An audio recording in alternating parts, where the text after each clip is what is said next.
Salut tout le monde! Aujourd'hui on se retrouve pour une deuxième capsule littéraire et qui cette fois va porter sur le livre de Charlotte Bousquet, ou Bouquet, je sais pas comment on dit son nom. Encore une fois, ça reste un mystère, le nom de famille, je ne sais pas les lire.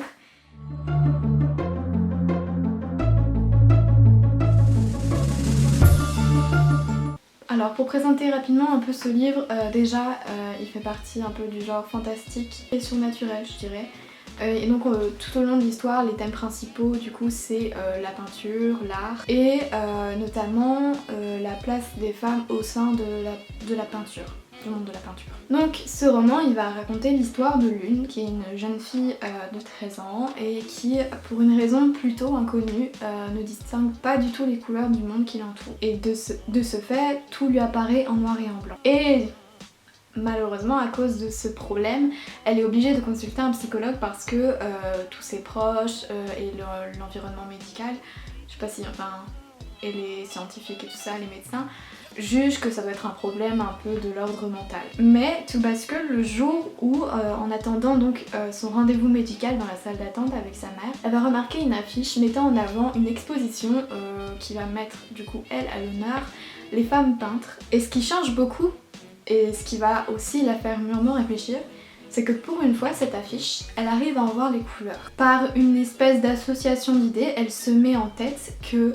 pour se soigner, elle n'a pas d'autre choix que d'aller voir ces tableaux et cette exposition en particulier. Malheureusement, cette idée, elle n'est pas appréciée par tout le monde et notamment, elle n'est pas appréciée du tout par son beau-père Marco. Et Marco, c'est un homme plutôt violent qui va tout faire pour l'empêcher d'aller à la capitale voir cette exposition. Mais évidemment, si on suit cette histoire et qu'il y a 3 tomes, on se doute bien que Lune parvient à s'enfuir de sa maison et elle fugue, prend le premier train et se dirige donc vers la capitale. Et je vous terminerai ce petit résumé en disant simplement que, comme vous devez vous en douter également, son chemin n'est pas forcément très simple puisque des ombres vont se mettre en travers de sa route et vont tout faire pour l'empêcher de regagner le musée en question et de participer à l'exposition. Alors pour moi les vrais points forts de ce livre c'était déjà le fait qu'il y avait vraiment une très grande recherche notamment au niveau de l'art. Je trouve que vraiment l'auteur a fait en sorte de trouver pas mal de tableaux,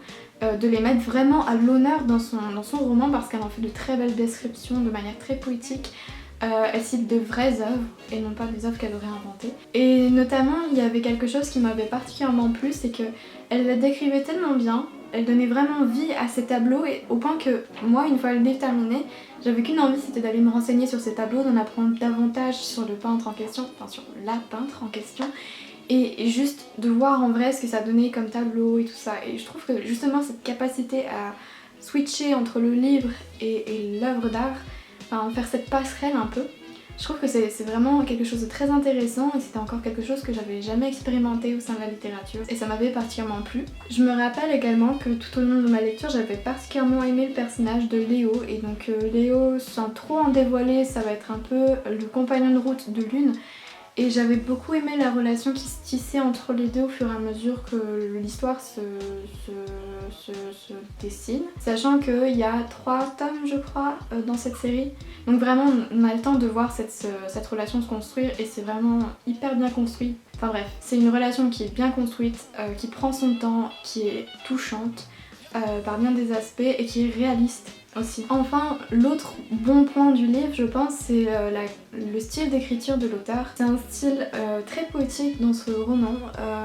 Vraiment, c'est quelque chose de très fluide, très poétique. Du coup, ça part pas trop dans l'abstrait, mais la façon dont les phrases sont tournées est vraiment hyper jolie et hyper agréable à lire. Ça change un peu des livres pour enfants et jeunes adultes qui sont un peu pas très travaillé au niveau du style et du coup voilà, c'est agréable aussi. Le seul bémol que j'avais eu dans ma lecture, c'est que du coup le rythme était un peu lent parce qu'elle prenait vraiment le temps de construire l'univers, de construire le personnage, de construire la relation et de construire tout le monde autour de l'art.